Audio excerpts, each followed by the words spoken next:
Hello. So I am a big fan of the vampire diaries. ഞാനത് ഒരുപാട് വട്ടം rewatch ചെയ്തിട്ടുള്ള ഒരു സീരീസ് ആണ്.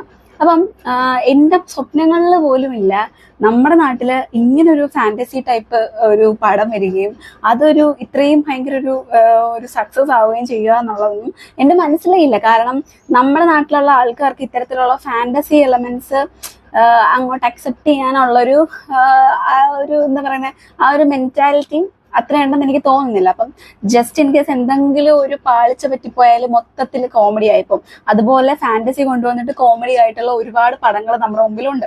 സോ കാരണം നമ്മൾ അത്രയും റിയലിസ്റ്റിക് ആയിട്ടുള്ള പടങ്ങൾ മാത്രമല്ലേ നമ്മൾ അക്സെപ്റ്റ് ചെയ്യുള്ളൂ.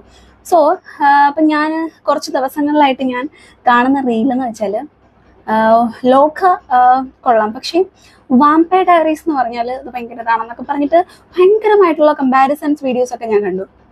ആക്ച്വലി നമുക്ക് മറ്റൊന്നിനെ ഇടിച്ച് താഴ്ത്താതെ നമുക്ക് ഒരെണ്ണത്തിനെ നമ്മൾ നല്ലതാണെന്ന് പറയാൻ നമുക്ക് പറ്റത്തില്ലേ.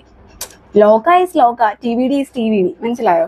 അപ്പം നമ്മുടെ ചെറിയ ബഡ്ജറ്റിനകത്ത് നിന്നിട്ട് നമ്മുടെ നമ്മുടെ ഒരു സൊസൈറ്റിയിൽ അങ്ങനെ ഒരു സിനിമ കൊണ്ടുവന്നിട്ട് അത് ഇത്രയും സക്സസ് ആകുമ്പോൾ നമ്മൾ അവരുടെ എഫേർട്ടും അവർ ആ സിനിമയ്ക്ക് വേണ്ടിയിട്ട് നടത്തിയ ബാക്ക്ഗ്രൗണ്ട് ചെക്സും ആണെങ്കിലും അതിൽ നമ്മൾ അപ്രീഷിയേറ്റ് ചെയ്തേ പറ്റത്തുള്ളൂ.